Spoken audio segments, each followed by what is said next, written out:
All right, everyone, welcome to Dad's Drinking Bourbon Live. This is our first time bringing back the live stream in about 3 years.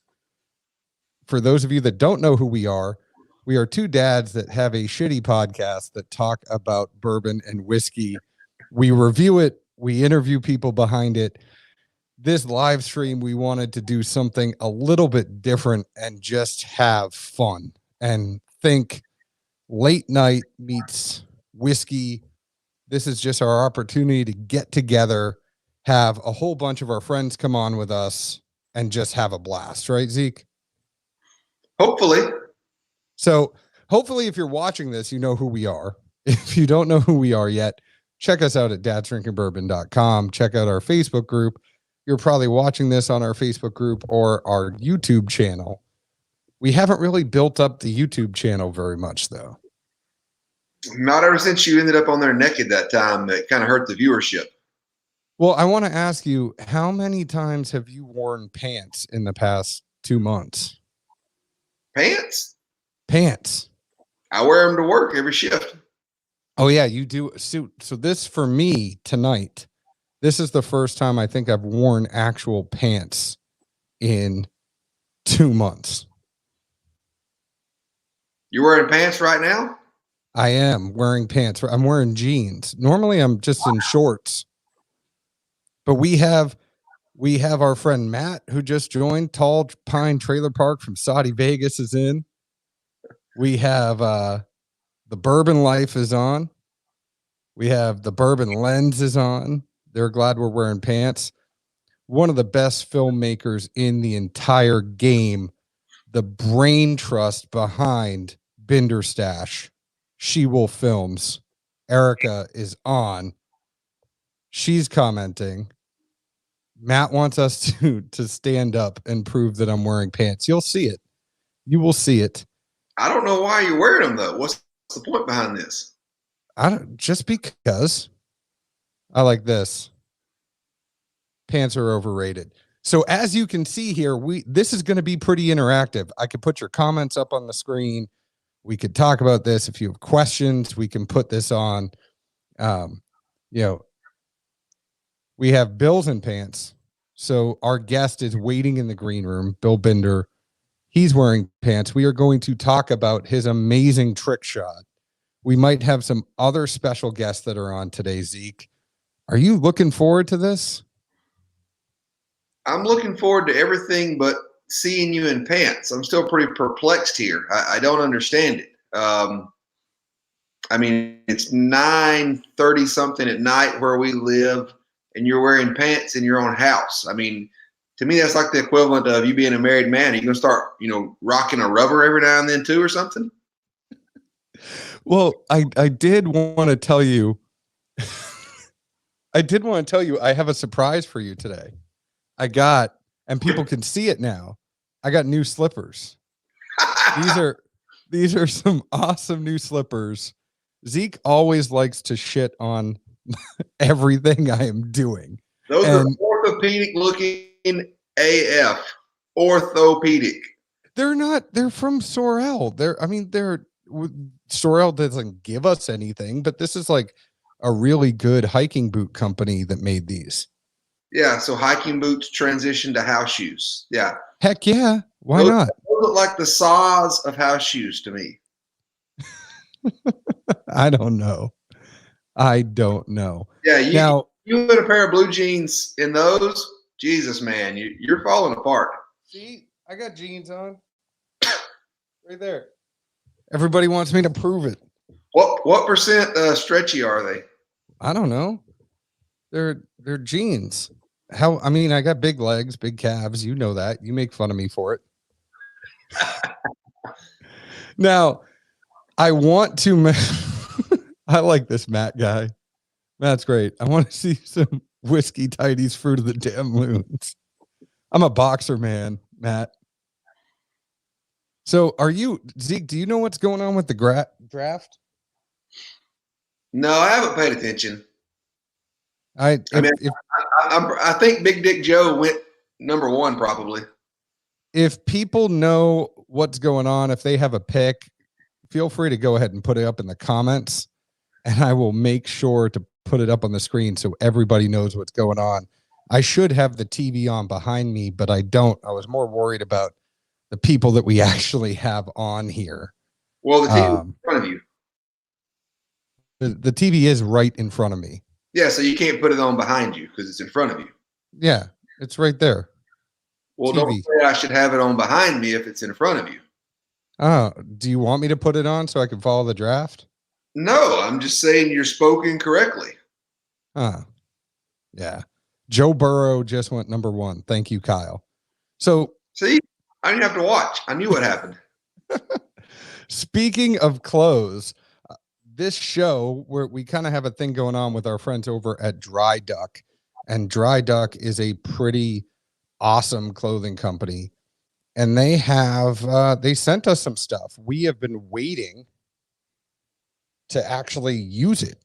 We've been looking at these boxes, Zeke, and we haven't opened them up. I've been waiting with mine. Have you been waiting with yours? I have. Luckily, I was able to hide mine from the kids, although I don't know how you were able to do the same. Right here. I've been waiting. What? I said, wow, Hercules. So are you ready? We're going to actually look at, so basically Dry Duck looked at the both of us and said, we can't dress for shit. So they wanted to send us some clothes because we have faces for radio. Zeke dresses in the same Georgia ball shorts for every single broadcast, I think for 4 years.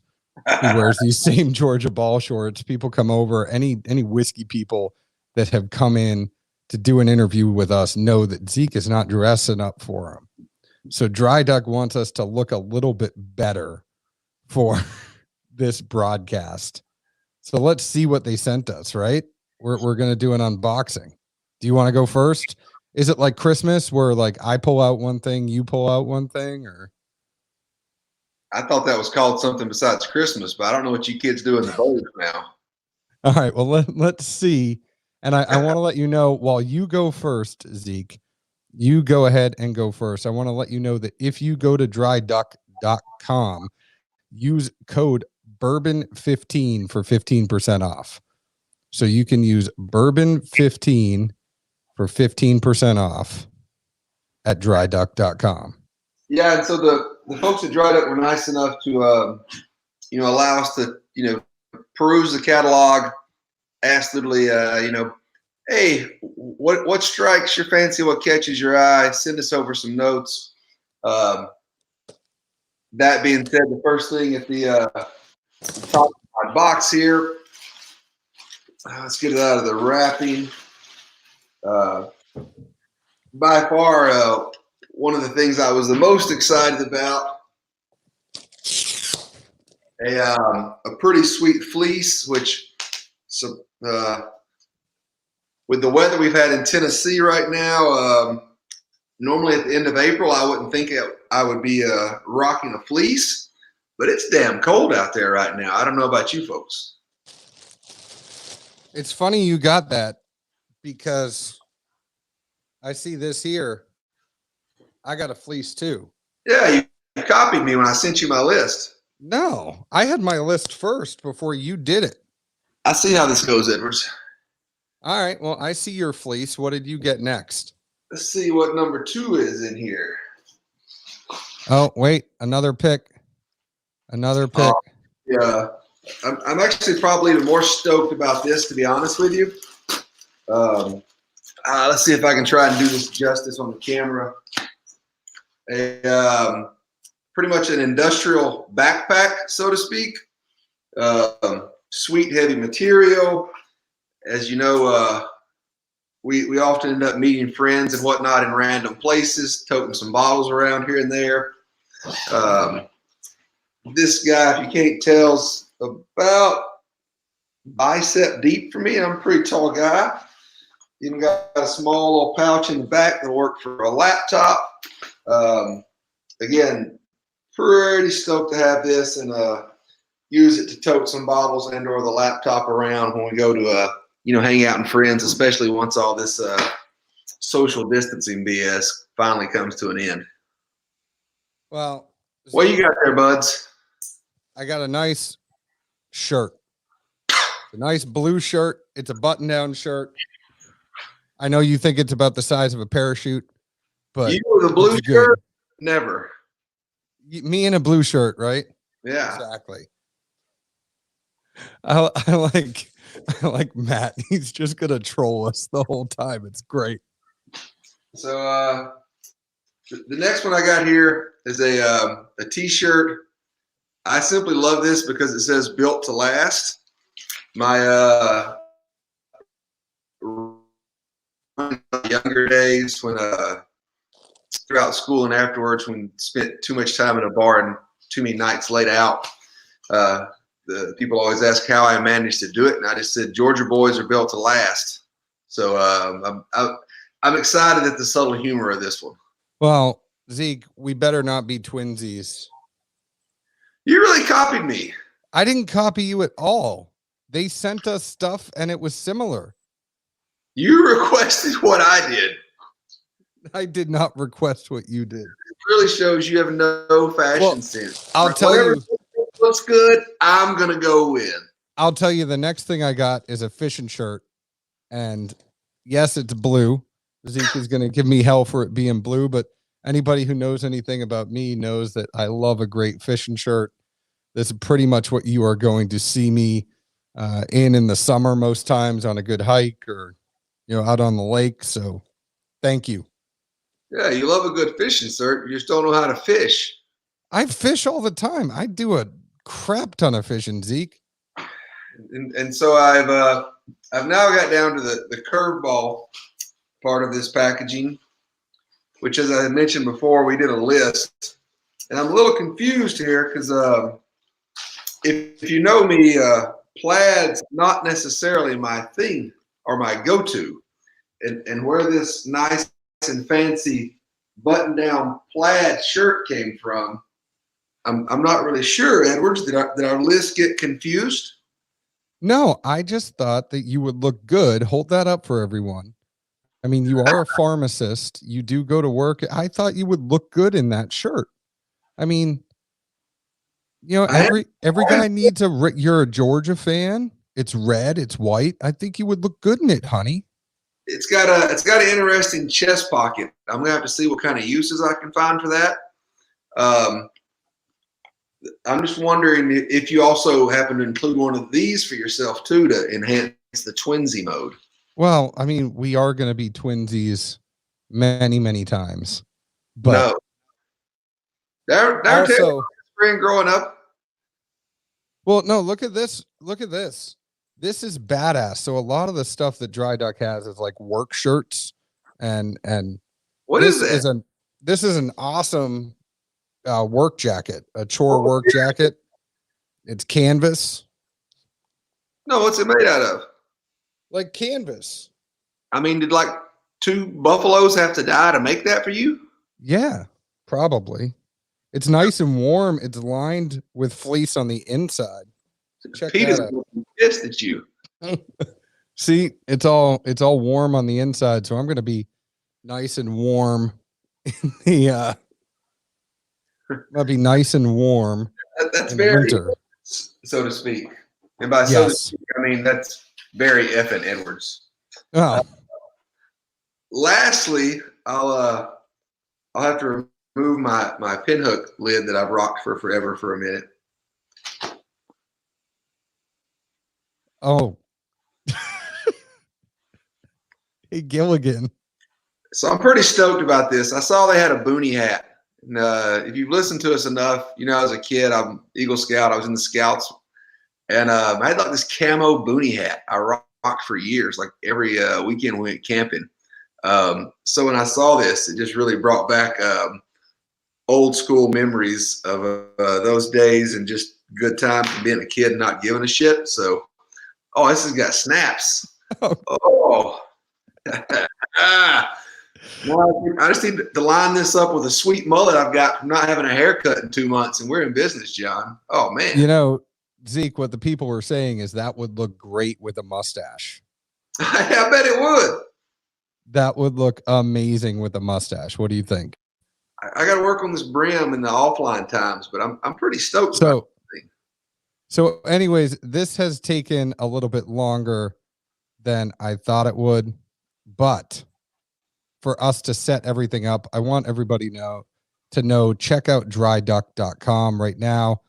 Mother's Day sale, all women's apparel is 30% off. You can get all headwear. So if you like that hat Zeke has, it's 30% off right now. You can use Bourbon 15 for everything else.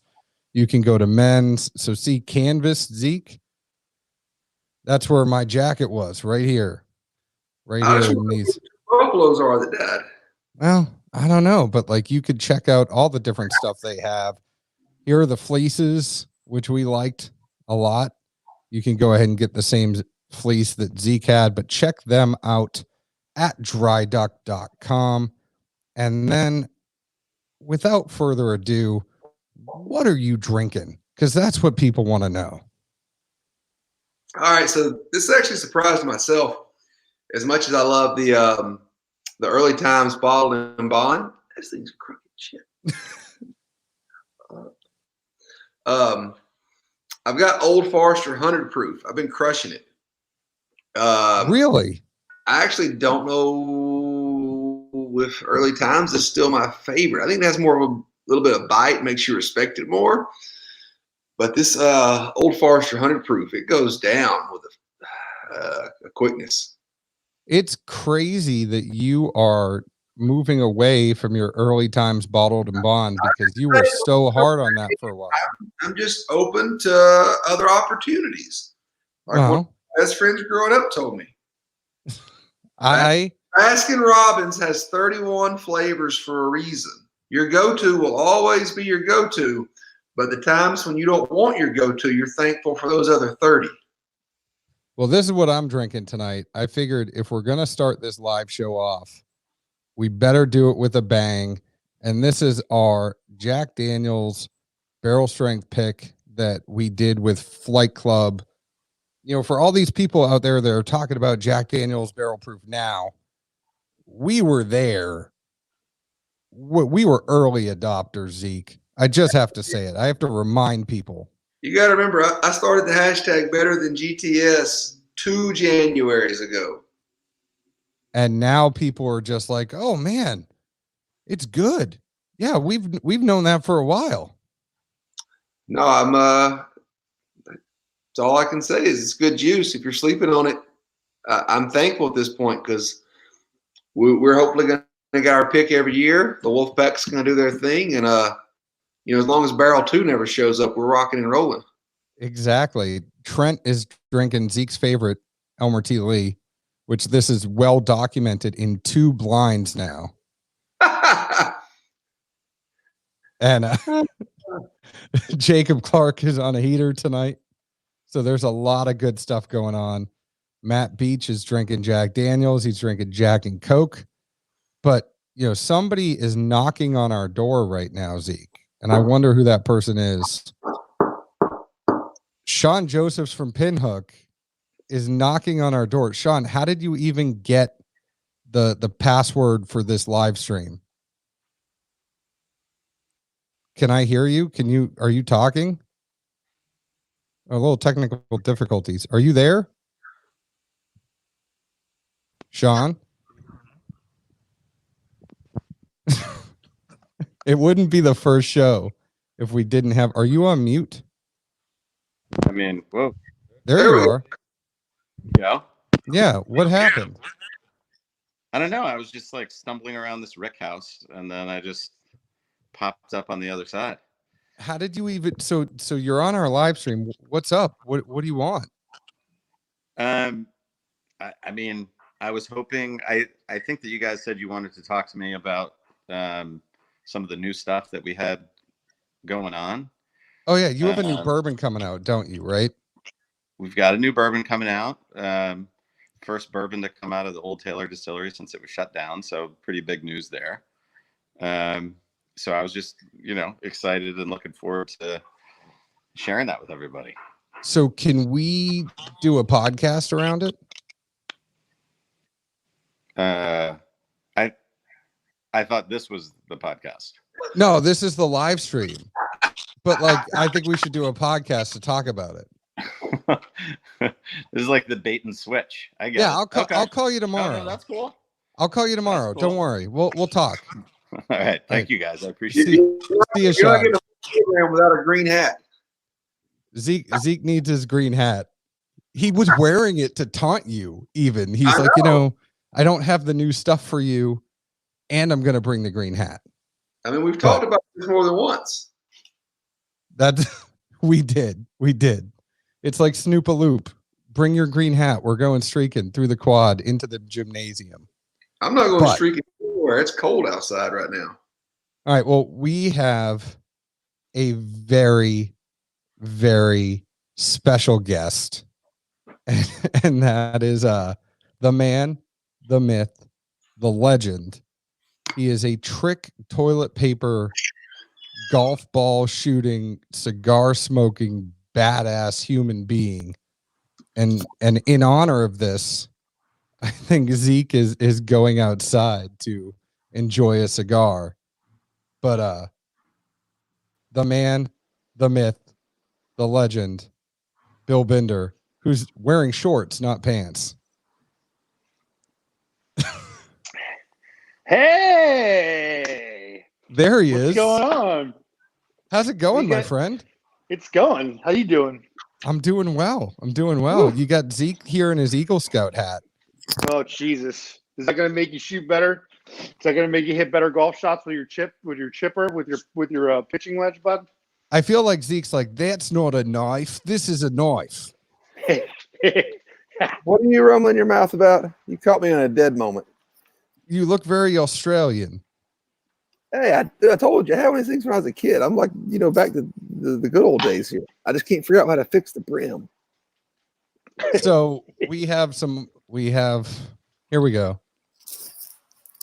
Pick number 22. The Vikings pick Justin Jefferson from LSU. Of Good course, pick. Bill, the first comment that comes up, love your beard. So Thanks, Matt. this whole show is not like any other show. We're not going to sit here and talk whiskey the whole time. I want to know That's what cool. you're drinking, but tell me about the grooming process that goes into your beard. Well, it's funny. I got a lot of people that asked me to do a video on YouTube, and I did a video on YouTube on how to maintain your mane, and I don't let any barbers touch my beard. I don't know if that's just me. People got their thing, but I just put oil in it and I brush it every morning. That's about it. I mean, that's all you got Mexico. to do. You got to keep it hydrated, right? That's it. You got to keep it hydrated, man. You can't let the ends die. Once you got to work the oil into the ends. That's how it works. So wow, you have crushes. Matt Peach says you're very handsome. Thanks, Matt. Appreciate that.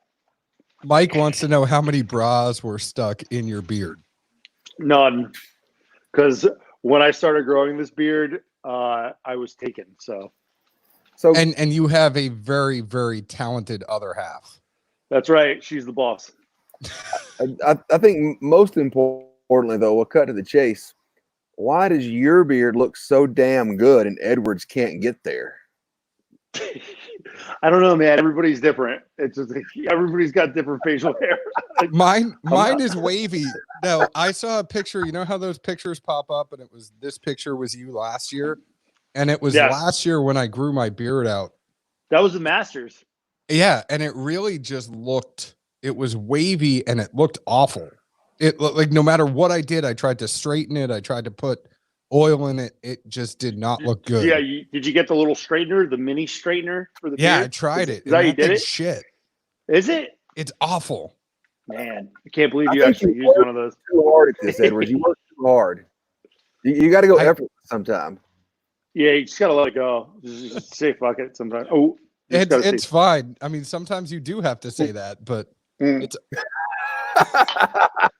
the number one word you warned me about to not say, and I said it. no. I But then I apologize. said I'm not going to stop you. I said I'm not going to stop you from being you. You just do Well- whatever you need to do. Okay, I'm gonna keep it. I'm gonna keep it nice and light tonight. Hey, at least you already broke the ice. I mean, once that happens, it's downhill. Yeah, once So, that happens, perfect. we are doing whatever we want now. So it's happened. It's fine. Zeke, I expect it from you. Absolutely from you. I Yeah, mean, that's I am the right. Bostonian here. Do you know how hard it is for me not to say it? What? You're a masshole? You know Get- this. get- We've talked about this, you stupid Jersey Yankees fan. I forgot, but you totally reminded me, and I hate you even more than I did before. It's because of okay. I hate you so much. I love you. It's funny moving. When I moved, now I've spent about half my life in the South and half my life in the North. And when I moved South, I became better friends with Yankees fans. Absolutely. Because it was one of those things where it's like nobody understands what it's like. I went to a Red Sox Yankees game on Easter Sunday, and I've never seen more people kicked out of a baseball game in my whole entire life on Easter. Yeah, it's almost like when you go to the Florida Georgia game, like that's pretty bad too. It's Georgia, Florida. Florida Georgia. I live in Florida, and I just say Florida Georgia. That's what I learned when I moved down here. Don't yell at me. The band World would have been Party awful. Party. The band would have been Yes, awful if it was exactly. Georgia, Florida line, Zeke. Yeah, exactly. It just doesn't roll off the tongue. So Bender, I got in 18 yesterday. I think you saw. I've discovered a fallacy with golf carts. Uh-oh. You can't steer those bitches with your knees. No, you definitely can't. There's no power steering. Well, there is, but yeah. So when you have the drink in one hand and the cigar in the other, what do you do, man? You got to go crowbo. You got to go inner elbow. Oh, now that's an interesting concept. Yeah, you got to try everything, man. Or you can even go foot. But it all depends. Degree of difficulty is, it's limitless with golf carts. I knew you would have an answer for me as you'd been in this predicament before. I was 99.9% certain, but literally yesterday I was just like, all right, what? Oh, like here I am. I got my drink and my cigar. The wind's blowing. I don't want to lose either one, and I can't turn the cart. That's right. You need to get something for the cigar. You put the whiskey in the cup holder, but you need something with the cigar. So you have like one hand, you get like a puff caddy or something like that. You just put it in there and you put the cigar down and you're good. You're good. 10-2, man. 10-2. Come on.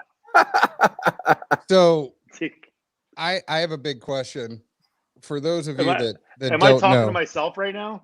You were talking to the fat version of yourself, this Fat Bender.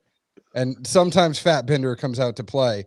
But how come you're mean mugging on every single Instagram post? Because every time you take a picture, it's like this. I mean, like there's not a smile. You need a smile. Look, ready, watch. I'm not smiling. All right, ready? I'm going to smile. Is it the beard? See, you can't even tell. You can't even tell. Does the beard cover up the smile?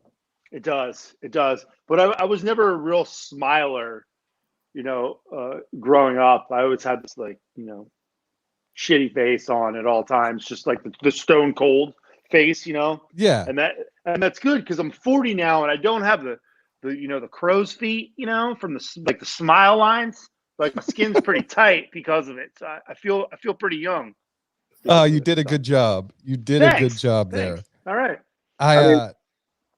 I'll at least say when we met, Bender had a big ass smile on his face. I mean, it could have been lack of John in the room. I don't know, but our other things going on at the same time. We you were hammered. You were late, as you always are. You were late to the pick, and then you showed up. And what the hell was the first thing that I said to you? I was like, "Where's John? How come you're 6'8"? Yeah, and where the hell are you? This makes no sense." Yeah, those are the two things. Which, speaking of the pick, so to speak. Yes. We got anybody else hanging out over there, Edwards? I think there's some other people here. Who's this guy? I thought that guy needs to be arrested immediately. I'm hanging low. Do you guys shop at the same Baby Gap shirt? Well, He shops for me because I don't have Baby Gap down here. So he sends me my clothes. Like I need that. Is that a medium you have on? It is. It's my signature size. It's medium. Now, Yeah. I was told that I wasn't allowed to get a Nashville Barrel Company shirt because there weren't enough cotton. Like there wasn't enough cotton to make a shirt that's big enough for me. I'm looking for someone that can do a California King. In Edward size, you have to order 2 cases. We're going to need a pre-order to confirm sales before we invest that kind of money. Yeah, we already skinned two. We already got 2 cow hides for one shirt already on the show. You know, then we got a California King. Like, what's going on here, man? Come on. Watch out, Gucci. There's something very serious that we need to talk about. Now, for those of you that don't know, and I'm glad Hines is here. Our Matt Damon made it to the program once. I'm so stoked you stayed up 2 hours past your bedtime. But for those of you that don't know, Bender has an awesome show, Bender Stash. We can't wait for it to drop. He's doing awesome golf course reviews. He's doing awesome Instagram pictures. Our friend Hines over here has Nashville Barrel Company. Hit him up for some great picks of whiskey that you can buy a barrel for you and your group yourself. But all of that is shit opposed to the shot heard round the world. And apparently it's not. Talk about apparently this. It's not heard around the world though. Well, we want to make it the shot heard round the world. So the 4 of us are here. We could watch the screen. Here's Bender. Tell us a little bit about what was going through your mind as you set up to take this shot. I said the degree of difficulty has to be at least 30. And so I got the heel off the counter right here, and it's absolutely ridiculous. Emily actually, she walked outside and she said, "You're ridiculous" on her way out. And I tried it on Sunday. That was supposed to be Masters final round. And I tried it for, I think, 4.5 hours was the first attempt at it on that Sunday. And then I gave up. Not shown in these videos, in this final video. You see the chair right behind me? That's what I used. That's what I used to jump up on the counter. So I got kind of pumped a couple times, and the camera was going in slow-mo, and I jumped up on the chair and slipped and ate shit on top of the counter. Oh, and Jesus. Yeah, I mean, like it's like classic, like priceless footage. Now, how many bottles were here? There's 20 bottles that are standing straight up. The last 2 bottles in line literally got the brunt of the mishits, like toes curling underneath my heels. I was scared that they were just going to break and just all over the floor, but they didn't. They fell a bunch of times, but they didn't. So you got 21 bottles total. So, however, I don't know, Mike, you can attest to how much that trick shot's worth right there. That's about a $15,000 trick shot, Bill. There you go. You heard it from the horse's mouth himself. So so I gave up on Sunday, and then Emily goes outside on the Monday, and I'm like, okay, I'm gonna do this now. Everything's gonna be good. And an hour goes by, and then an hour and a half, and the toilet paper, the center is it's breaking down. And I'm like, this is going to happen. And then finally, like, I caught my rhythm, I was like left shoulder under the chin, right shoulder under the chin. And I hit it. And right when that went on literally when I stuck the landing, you see me like holding the club, but I was internally freaking out. Like literally, like I was having heart palpitations, right about there. I had a heart palpitation, and then I jumped down and I ran outside and literally ran back and forth like 50 feet with my hands in the air, screaming. My neighbors are like, what kind of drugs is he on? Do we have to call the cops? I'm like, no. I just hit a toilet paper roll on a bottle of bourbon, and they were like, this guy's on drugs, definitely. And they were like, toilet paper. They were like, do you have any more? Yeah, pretty much. So that's it in a nutshell. And then, you know, I watched the DJ premiere and RZA DJ battle, and you know, I grew up in the '90s in New Jersey, so like the Wu-Tang Clan and you know all that I grew up to. So I was like, oh, this is actually Wu-Tang Clan songs. So I put it in the background. You know, that's basically how it panned out, and it worked. And I was like, this is gonna get picked up definitely. I was like, ESPN top 10 plays. It's quarantine top 10 plays. You know, Bob Menery. Sorry. No. Keep just don't apologize. You know, I've gone back and forth with Bob Menery, you know, maybe once or twice briefly, and I'm like, I was like, come on, let's go. Foreplay podcast. Those guys, the Barstool Sports guys, but on the golf side, like every time I post something, I'm like, because the guy's name's Riggs Barstool. I'm like, Riggs, let's go. We're gonna do a 9-hole match, you know. And then we're going to do a whiskey review while we're playing the 9-hole match. Let's go. And I feel like I'm being ignored by all these pages. And like, so I'm not mad about it. Who do we need people to reach out to? Because there is a little bit of a contest going on here, right? Yes. All right. So I have this right here. So the contest is that you go to this trick shot, this post, and you tag Barstool Sports, Foreplay Pod, ESPN, Bob Menery, and then Zaire Golf, which is another big one. So I have the golf gods, these guys, I have their hat on, but you know, we do so much work together and they post me all the time. You know, I was like, they do enough. I don't want to badger them, but here we go. Since this started, look, I write it down old school. See all those names? We have 100. I have 110 entries right now for this. So that means all these pages have been tagged 110 times. And we need waiting. Like another 200.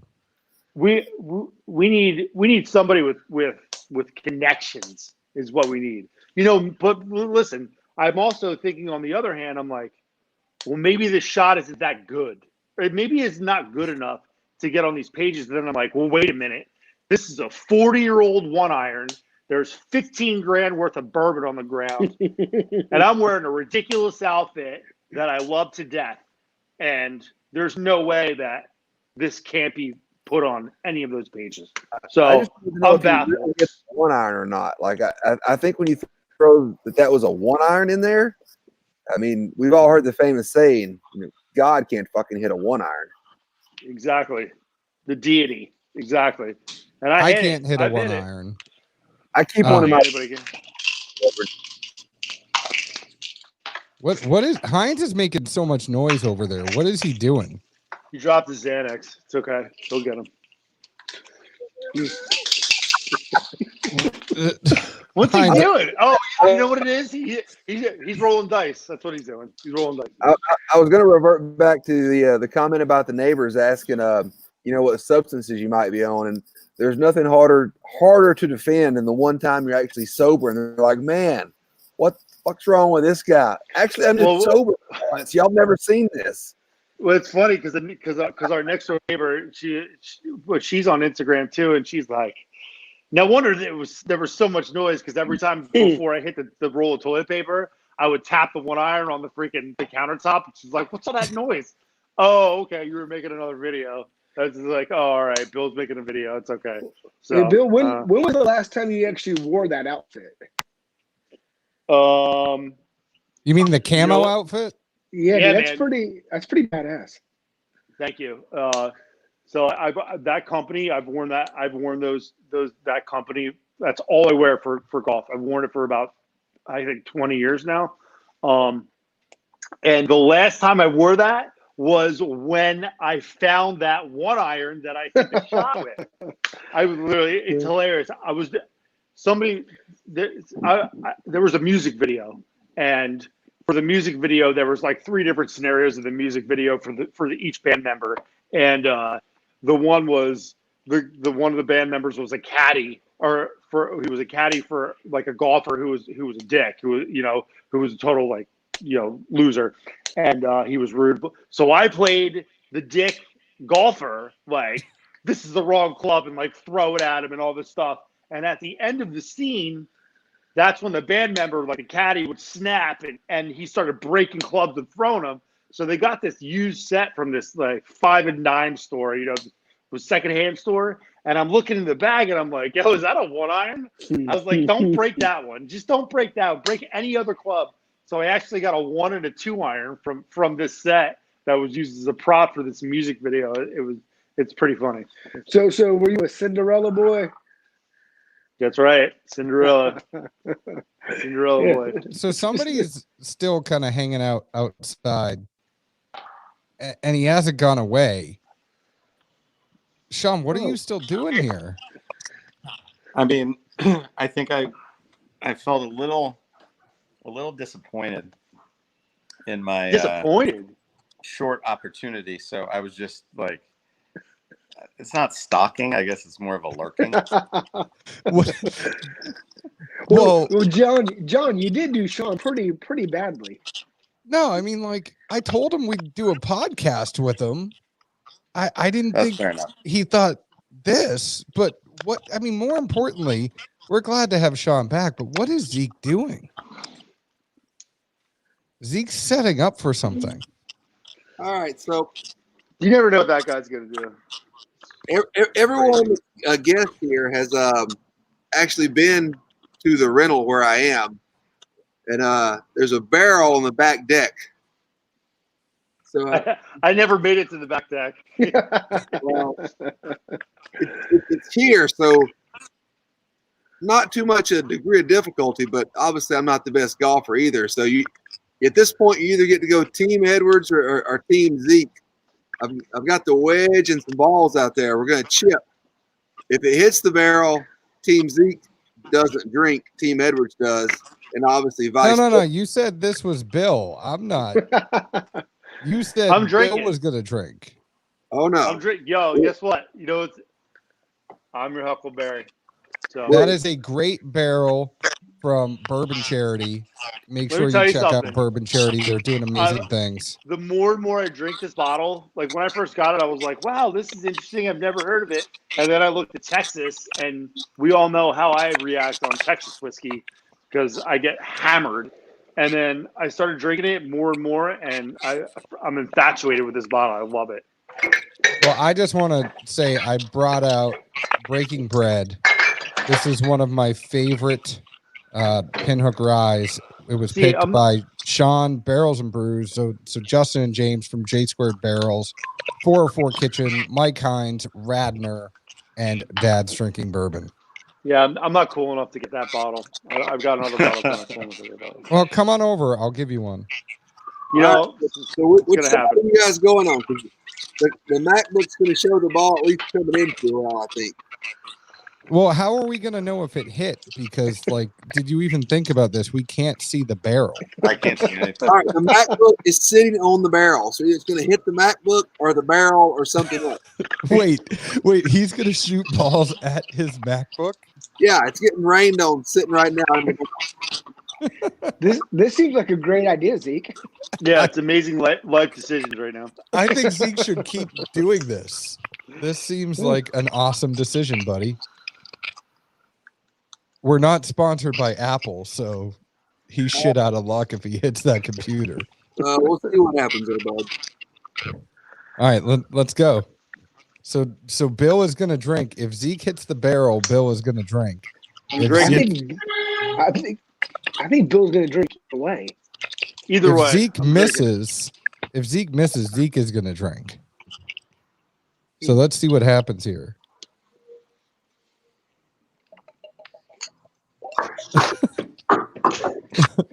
You never know what's going to happen on Dad's Drinking Bourbon Live. So let's be very quiet.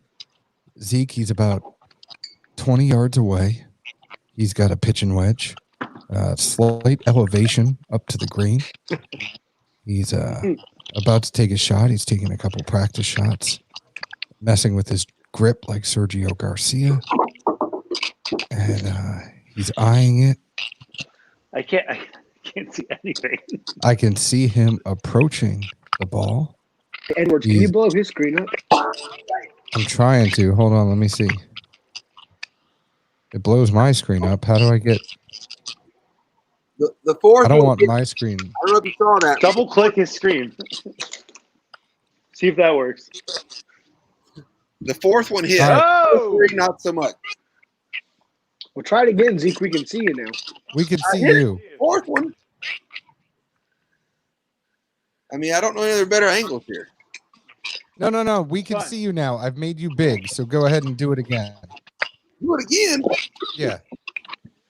Yeah, do it again. You get a mulligan, buddy. All right, so you can see the walkway out there. I'll be at the end of the walkway. I see. Oh! There we go. You won't feel like- hit the map. Hit the MacBook. You won't hit the MacBook.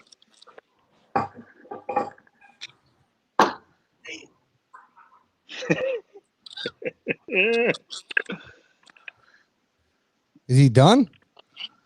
I think he's done. It went a little high and hit the post. All right, so you're a little bit off on that one. I'm an honest person. Hey, listen. Hey, I'll drink for your effort. Cheers to that. Mm. So, Sean, welcome back. What have you been up to? I did actually play golf the other morning. Did you? Yeah. Are your I golf think courses open? You know, it's like a mixed bag, but TPC is open, which is actually a great course in Louisiana.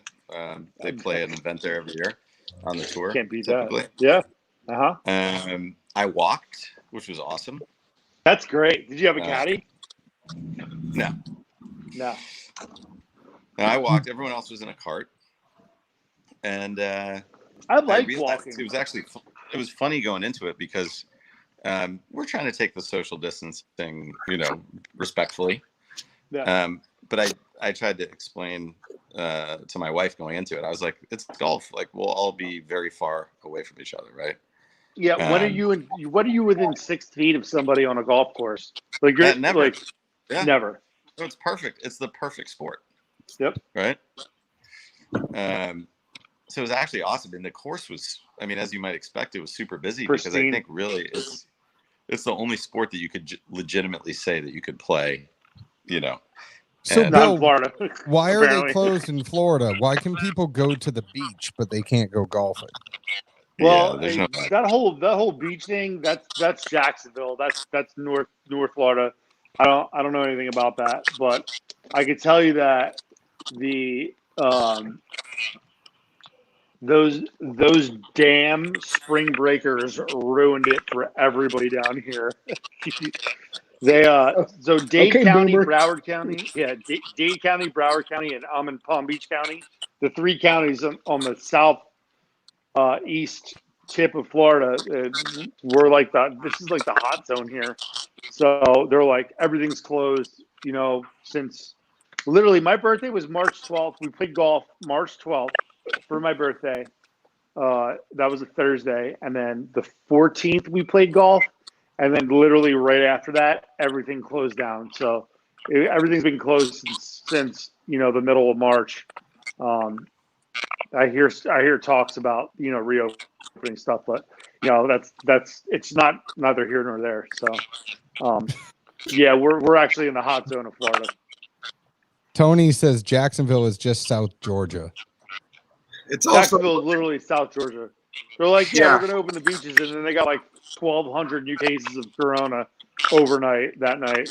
I don't know. I'm not a politics guy, so we let them have it. you also got to throw in, anything below Macon's considered blowing that line. Nobody wants to be there. Nobody wants any of this right now. This is terrible. And you know what? It's like, you know what it was? It was like right before this stuff happened. Like my golf swing was like, I was tuned in. I was like, yeah, I feel good. This is great. I was playing good golf, and then God's like, hey, let me pepper a pandemic in there so we can mess with your handicap. And I'm like, oh, thanks, God. You know, what am I gonna do? So on the golf note, I'll throw this out there, at least for the course I'm playing up here that's private, that you can still get out there to. They have this weird shit going on to where instead of putting in the hole, yeah, they leave the cup like Correct. an inch or two above the lip, and as long as you touch the lip, the putt counts legally. So you can literally like fire it at the hole, and it'll hit the thing. It's in. Oh yeah, I mean I chipped in 2 the other day, first time in my life. Really? I mean they didn't go in the hole, but I mean they told me I could count them. I'm gonna get in the car at like 4 a.m. I'll be there in like 17, 18 hours. We're gonna play. Come on up. I got nothing. I got nothing work this else to do, weekend, but man. Monday. Let's do a golf course review during a pandemic. I mean, everybody will hate us the next day.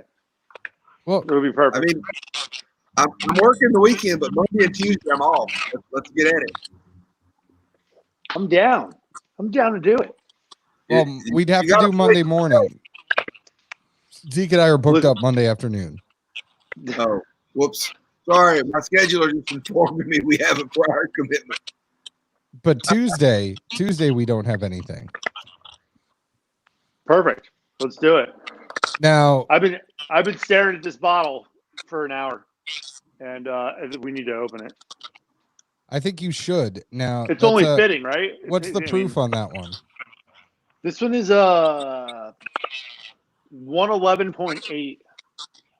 That was the lower. Yeah, that's kind of the lower end of where they were, which is interesting. I'd say like on average, those single barrels were ranging from like 112, 111 on the lower end, but the average was like 115. So really, be curious. Be curious to see what you think. The interesting thing, this was one of the things that really surprised me when I first was like, learning about bourbon. Mm-hmm. Everyone's just like, the proof goes up, right? In Scotland, the proof goes down because of the climate, humidity, whatever. But right, colder, weather. Yeah, but in bourbon, the proof goes up.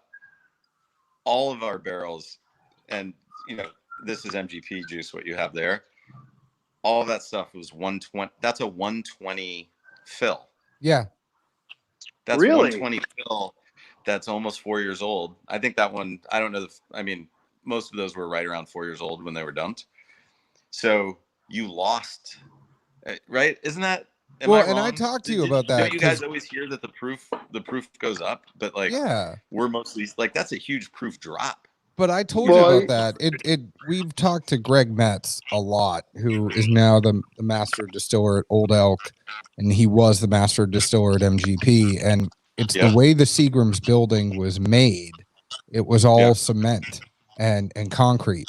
So that building, unlike a traditional rick house, that keeps is making so it's losing proof. So you can tell why a lot of the Belle Meade had some barrels that were aged there for 12, 13 years and were in the 90s for proof. And then you have places that are taking it and going someplace else, and the proof is going up because they were aging it outside in a traditional rick house. So MGP you can kind of tell if somebody says they have MGP and it's 12, 13 years old and the proof is low, you can tell it was aged at Seagram's in Indiana, opposed to whether or not things were aged someplace else. The proof kind of went up. But Heinz is now, he left us. Look at this. He said, "I'm going to be a spectator." He's probably got a high roller. He's probably got a big hand he's playing right now. So he was playing some online poker. Look, when you stop the baby gap, you have a curfew. You have to go to sleep by. Exactly. He probably got yelled at. It's okay. It happens. He doesn't realize we're not staying on here forever. So just to talk about this barrel picks. And I even said it in season 1 when we filmed at Willett. Obviously, I looked at Drew and I was like, if I was going to pick a barrel at any distillery, it would be on the top floor Sure. on the western facing corner of that rick house, because Sure. that's where it gets all that heat, and that's where that water's getting evaporated quicker than the alcohol, and that's that high proof, Yep. really high proof stuff. But funny enough, those barrel picks, obviously the three barrels that we picked for the show, they were on the first floor of warehouse C. They weren't even on the top floor, but they were still kicking it. 120, 121 proof, 123 proof, I think, was the strongest one. Yeah. So I don't know. So Sean, an interesting question for you, and this is from our friend Chris that you just did a live stream with, and I would encourage everybody right now to go to @UrbanBourbonist on Instagram. You did a great interview with him tonight, so you were pulling double duty here.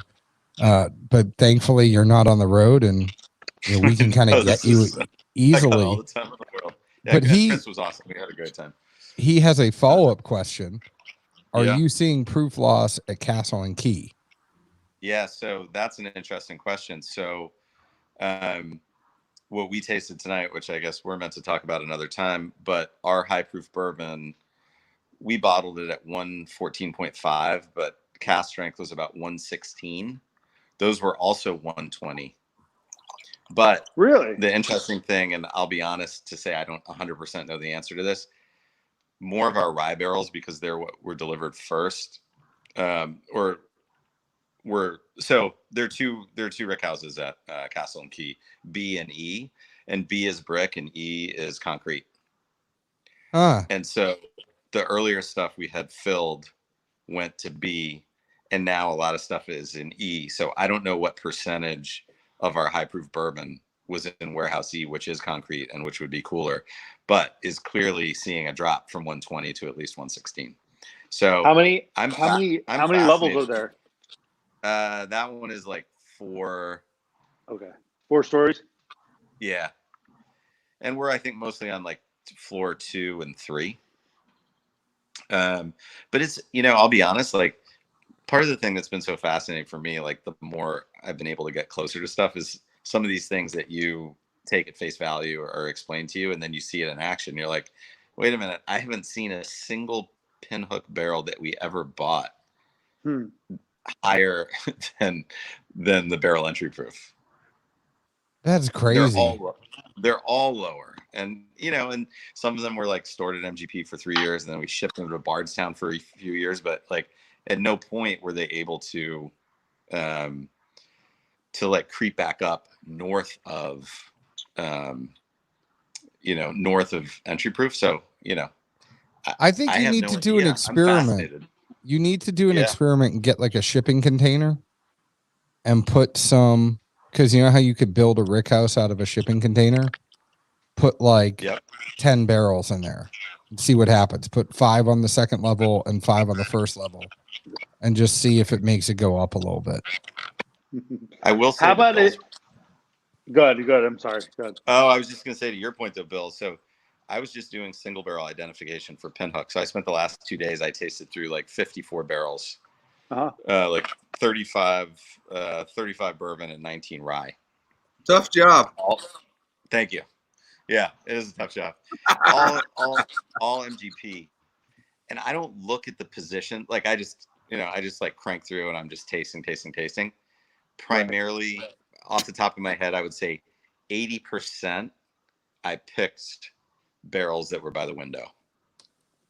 Not knowing. Of course. Why not? Absolutely.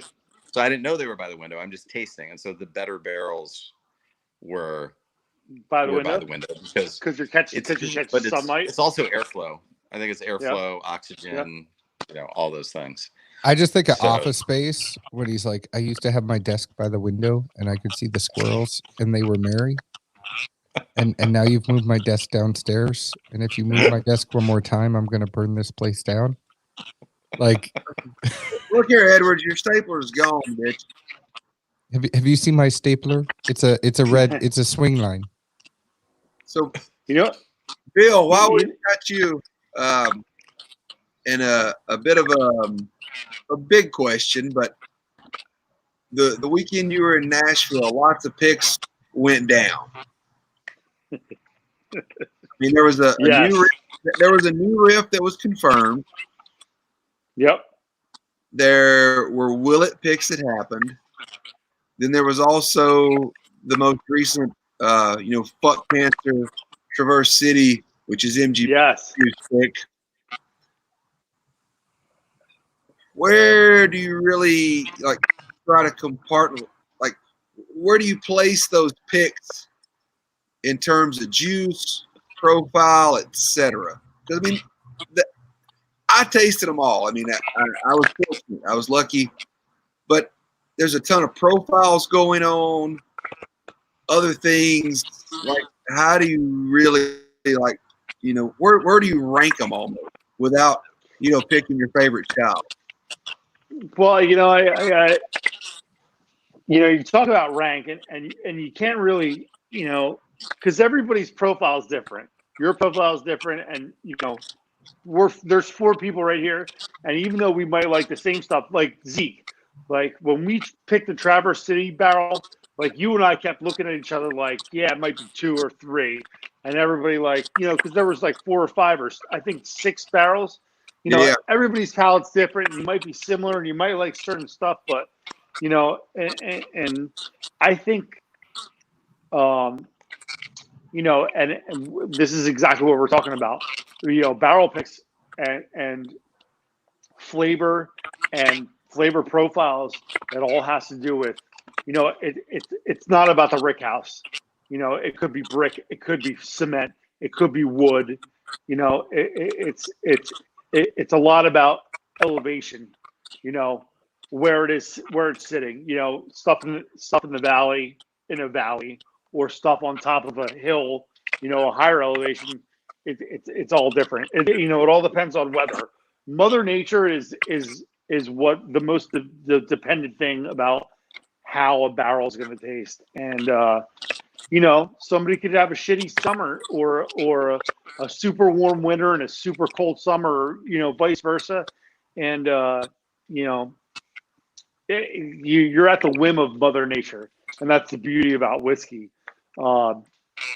So Michigan has a totally different climate than Bardstown, and Bardstown has a totally different climate than, not totally different climate, but Bardstown, like Willet, sits the highest elevation, in Kentucky than Louisville. Let's just say Michter's or something like that.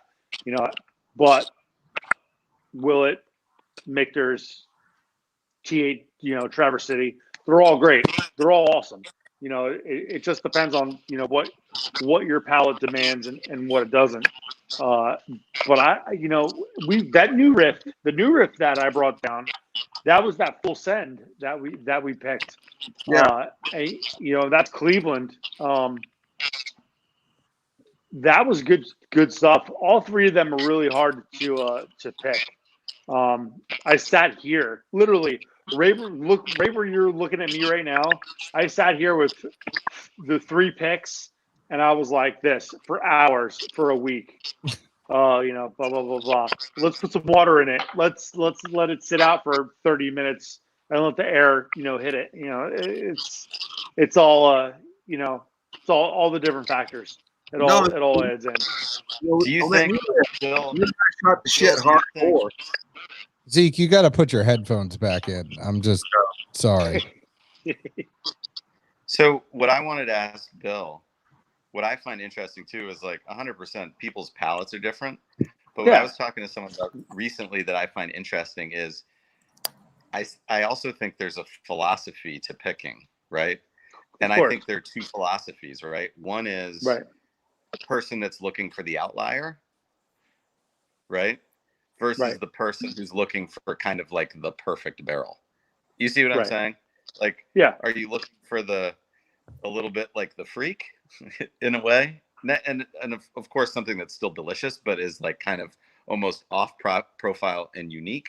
Or are you looking for the sort of penultimate expression of the distillate from that distillery? Do you see what I'm saying?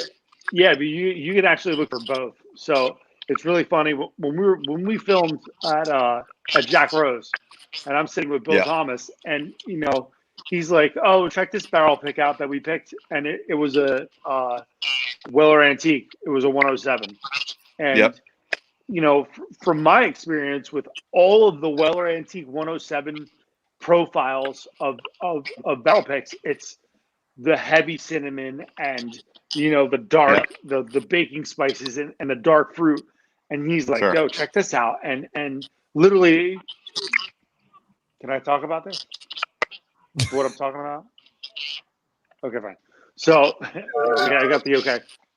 So while we're filming, in the segment, and he's like, "Try this original Weller, Antique 107," and it's not like the profile that we, that everybody normally looks at, the cinnamon and all that stuff. It was like light and grassy and fruity and light. And he says, he talks about, these are the oddballs that we dig. And Yep. there's a difference between, you're looking for the honey barrel or the buttercut, and then you're looking for the oddball, and then you're just looking for something that'll, something. But that 9 tastes times just, out of 10, not to cut you off here, 9 times out No, of no, 10, go ahead. Zeke and I talk about this. You go there and they might roll out 3, 4, 5 barrels that day. Not everybody is going to be like Sean with Breaking Bread, where he had literally 20 samples out on the table and it was, you guys pick which ones you like the best. Not everybody's going to be as cool as Eddie Russell and let you taste through 8, 9, 10, 11 barrels on a day. Some places you go, it's 3 barrels and it's pick which one you like the best. If you don't like them, you pass. You beg to get another one. Yeah. You walk out. You and we have, I think everybody has that cares about things. And that's not you being snobby. That's about you, wanting to, you want to spend your money on something that you believe in, that this is what I want to, to represent myself, my name, my brand. Oh yeah, 100%. That's not snobby. It's when we put Dad's Drinking Bourbon on something, you best believe that we are putting ourselves on there. We're saying that we believe this is an amazing barrel. If we don't think it's an amazing barrel, we're not going to put our name on it. We're not going to talk about it. Yeah, right. It's the same when we pick a barrel versus going on a pick for a store. We're always going to be candid and honest, but at the end of the day, all right, is this the store getting a bill, or is it John having to cut a check for a barrel? Like, we're footing the bill. We're going to believe in it 110%. And I remember, when we tasted through that new riff here, there was 2. And I think it was the 2 that you were back and forth on for forever. Yeah, there was one that was completely out, like from the beginning. But there was 2 that I was like, so close, but I don't know. No, I remember it because I told you, I was like, all right, so this one is probably more mainstream, right? And this one is still good. But it's gonna fuck with some people literally because the profile wasn't not to say it wasn't 100% drinker, but it had a curve to it. And I remember us shooting the shit and being like, all right, well, where are you gonna go, man? This is your barrel, it's not mine. And we were 100% the same notes, but it's fun to be in that place of like yeah, so my whole thing is when I pick a barrel, like, it's going to be on the side of, it's going to kick your ass, it's going to be an ass kicker. It's not going to be it's not going to be a mellow, like, crescendo of, this is going to go into this and that. It's going to be in your face. You're going to know you're tasting whiskey. And like, if you see the YouTube video of when we went to Willet and when we picked the Willet barrels, he was like, here's the keys. And I was like, I got the keys. We're going here. And we tasted 16-year-olds. We tasted 20-year-olds. We tasted a bunch of stuff. And those 9-year-old barrels were like, they were the best. You know, Yeah. I was like, and Ashton, Mike, you know, James, they're all looking at me like, these are the ones. You know, these are the ones. And I was mean, that's like, the thing for us when Zeke and I go, we are, I mean, I still remember the Russell's Reserve we picked last year where we literally went through 11 barrels at Wild Turkey, and I was in the back with Bruce and Joanne, and we were tasting through, and when we got to that 9th, Bruce and I kind of looked at each other and we were like, that's it. Like, and it's for us, it's something I always like something a little more fuller. I'm not looking for something that has a certain profile. I think it's like when you know, when you taste through what you have and you have something that's special. But right. I don't like a thin mouth feel, especially when I feel like I'm paying money for something or putting my name behind it. I don't want it to taste thin.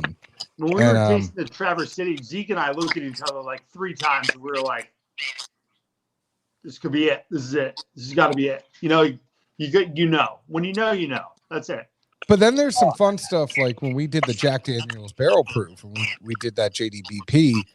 You know, we were there, and Jeff Arnett was tasting. He was doing different blinds for us. We had 3 of them, but we were going back and forth as to which one we liked the most. And one person, it was one person in the group who really wanted us to taste the one that nobody else wanted. And he convinced Jeff to do a blind with the one that everybody wanted versus the one that nobody wanted.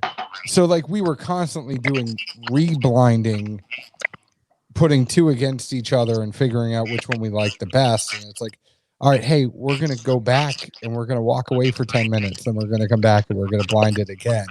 I mean, this one guy, he was really adamant that we took this barrel that nobody else liked. And in the end, nobody else liked it but him, and we didn't pick it. But but it could be methodical too. He kept reblinding us on the barrel too.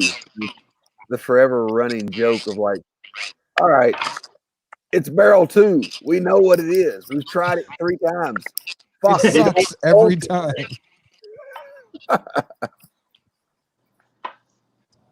Oh man.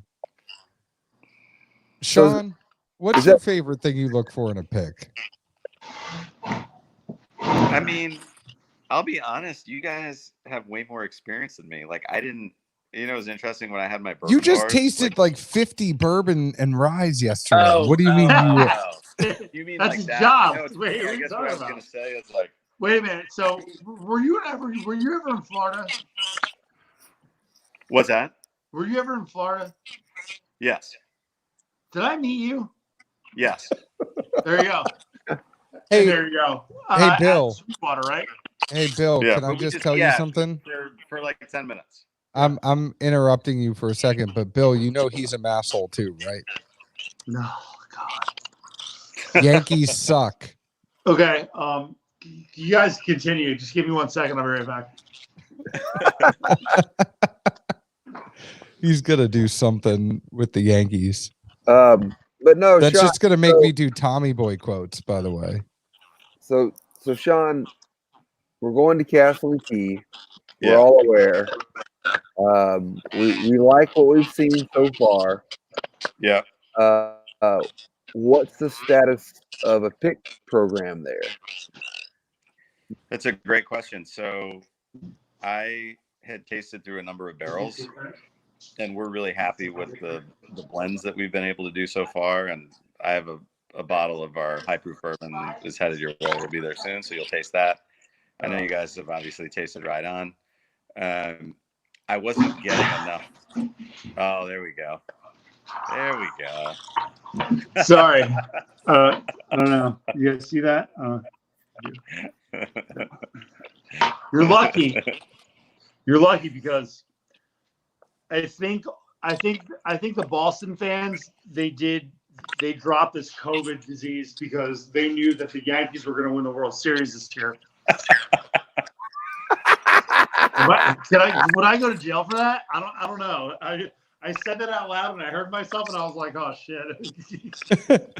That's a far fetch there, buddy. But I will just tell you that, we might have stole some signs to win a World Series a couple of years ago. So You said it, I didn't. It's okay. I'm not going to bash you about it. It hey, happened. Bill, I did sports radio for a few years, so Did you I really? can actually speak. I did ESPN radio, so I could speak candidly and honestly about my Boston sports teams. And Alex Cora brought that Astros mentality up to Boston, and Those damn Astros. yeah. But John, given your being from Boston and your background, what are your thoughts on Deflategate. how Tom Brady? No, Deflategate was bullshit for a few reasons. Now, if you want to talk about Spygate, Patriots were wrong on that. If you want to talk about Deflategate, the NFL couldn't even get their needles right.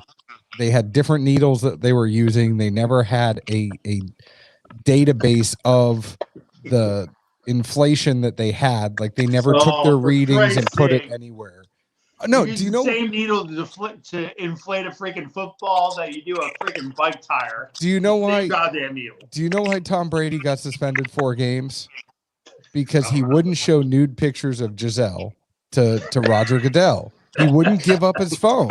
And if I was Tom Brady and Giselle was my wife, I wouldn't give up my phone either. Yeah. Like, Good I'm just point. saying, if they're like, Good hey, point. if Roger Goodell, I mean, look at Roger Goodell. I'm not going to get in trouble for libel or slander here. Look at the guy. The guy is not as attractive as Tom Brady. And he's like, hey, man, let me see your phone. And Tom's like, you know who my wife is? I'm not giving you my phone. And he's like, no. Him and Gronk are Buccaneers now, so. Yeah, they are. So Sean was going to ask about that. What were you going to ask? Oh, no, I was just going to say, I wonder, there's a lot of loyalty to Brady. So when, on his new team, I think, not that you're no longer a Patriots fan, but I think there are a lot of people that will then be rooting for both, possibly. I don't know. I What want do you think, Tom John? to win. I do.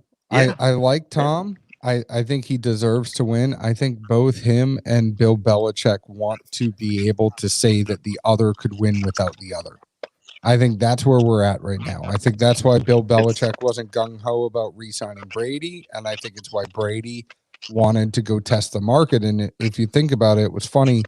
Brady said on Howard Stern, now you got me in sports radio mode, but Brady said on Howard Stern that it was the first time since college that he actually got to get courted by other teams.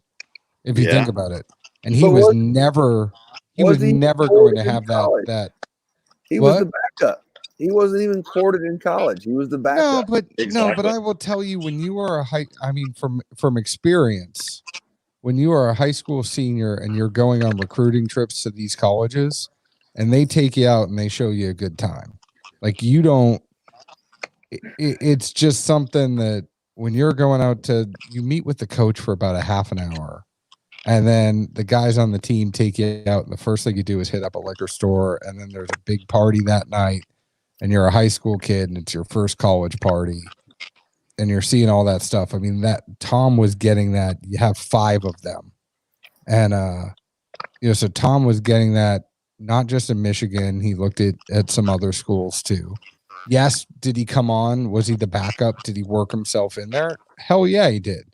But this was the only time in the NFL he never got to experience free agency. And there's something about like going and meeting with these owners and coaches, and it's a lot different, than getting a 30-pack of Keystone Light when you're 18 years old doing college recruiting, opposed to getting a huge. Not Keystone.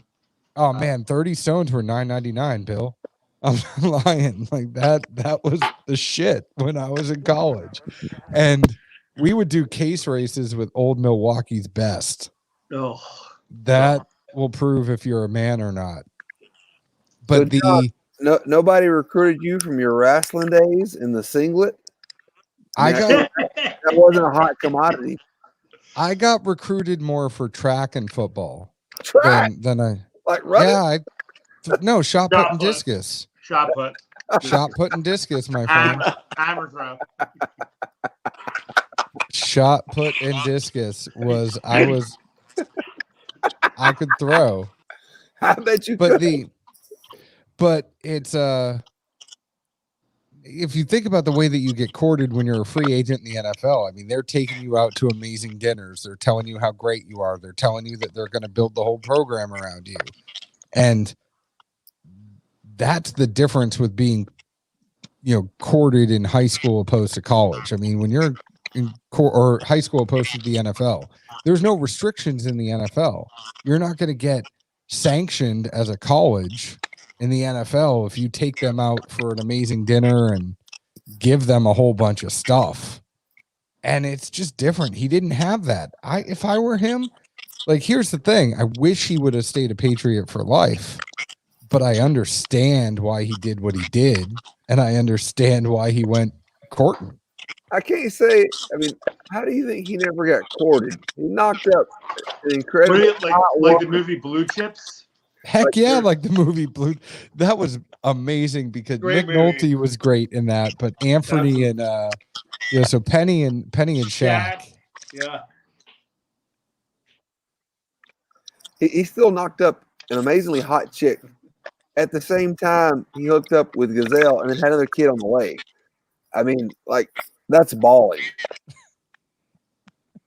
No, he actually started at the same time. So he clarified it on Stern. So he broke up with Bridget, and then he started dating Giselle.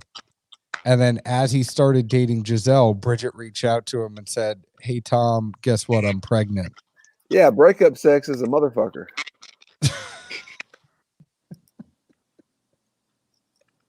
We need to put a disclaimer on the front of this thing moving forward. I don't know. Bill, get true opinion. Bill, Zeke, take that hat off. You're out of control. You've lost Bill, your mind. who's your football team? Who, me? Yeah. I'm Giants Yankees, man. Okay, so at least you're not butt fumble. Well, and you know what's funny? It's that so my father, he was so my dad still holds the single season batting average record for Babe Ruth baseball since 1964. Still holds it. And yeah, man. He graduated catcher of the decade in Princeton from Princeton University in 72. And he played for the Phillies and the Giants in the minor leagues and the Phillies in the majors in the 70s. So my family, like where I'm from in New Jersey, it's like we're West Central. So it's like that fine line in New Jersey. And it's like you're either Yankees, Giants, or you're, Phillies or Eagles fans. And I was like right on the line, obviously. And everybody in my family, were catchers playing baseball, and they were they were Eagles, and they were Phillies fans. And I was a Yankees fan and a Giants fan, and I was a pitcher and I was a third baseman. Like my little brother, my father, my grandfather, they were all catchers. So I got the brunt of the shit talk, growing up because I was a Yankees fan. I was always a Yankees fan, but yeah, those Eagles fans, those Phillies fans, they're pretty serious. They mess people up. All right, guys. Well, I just have to say this has been amazing, and I want to thank our friends at Dry Duck at dryduck.com for sending us over some new clothes. Zeke and I are rocking these fleeces as long as we can. Sean, I want to thank you for crashing. People can find the new Pinhook Bohemian, right? Bohemian bourbon. And you're going to come on the podcast and talk about that more, kind of how you came up with that one, right? And hopefully the Celtics as well. Yeah. No. We do. Sean and I have we had great talks about the Celtics on a podcast, and then we drank an amazing Willet one time after watching a Celtics game when he came over. Robert Parrish, one of the best. Oh yeah. 00. I love. Have you guys watched? On a side note, Parrish was 1-0. He was single. No, Parrish was 00, buddy. I think he was single. Was he single? No, he was 00. Come on, I'm a Celtics fan. I don't know what you're talking about. Either Parrish is way, 0-0. the Chief was a beast before his My time. dad. Yeah, there's a whole Celtics run deep in my family, and I'll just say that I can't wait to have you guys back, Bill. I can't wait to have you up. Bill, where can the folks find you? I mean, we know where to find Sean. He's #Bourbon on Instagram, Pinhook Bourbon. Bill, where can the folks find you? Bill Bender 3 on Instagram, and that's it. YouTube, it's the Bender Stash on YouTube, and I'm not on Facebook because I'm not down with it. Hey, the Bender 3 is going to confuse people. It's like Bender I. That's it. Bill Bender I. I'm from Podunk. People don't get the correlation. Well, I mean, obviously with that hat on, I mean, we have Crocodile Dundee Zeke over there. Seriously, God. But Zeke needs to bring back the stash. That's what people were asking. They are saying. You know what? I was really impressed with the mustache. So you got to bring that back. I don't care what your wife says. You know, just tell her to talk to me. It'll be fun. I have to thank Chris for bringing this up because this is what I was bringing back. This is what I wanted to bring up. Are you guys watching The Last Dance? Are you watching the Jordan documentary? Yes. It was amazing. Amazing. It was, and when they talked about that game, you know, the 86 finals where Jordan played against the Celtics, and Larry was like, he wasn't a player out there. He was a god out there. That documentary is awesome. I just hope they're very honest about why Jordan took the sabbatical.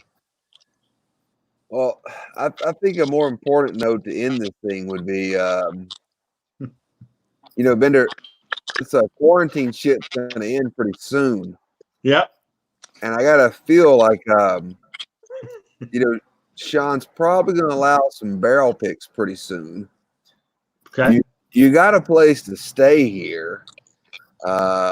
We might as well do a collab pick of Bender and some DDB. We'll get Hines out for the what's that thing off Wizard of Oz, the Lollipop Gang. Yeah.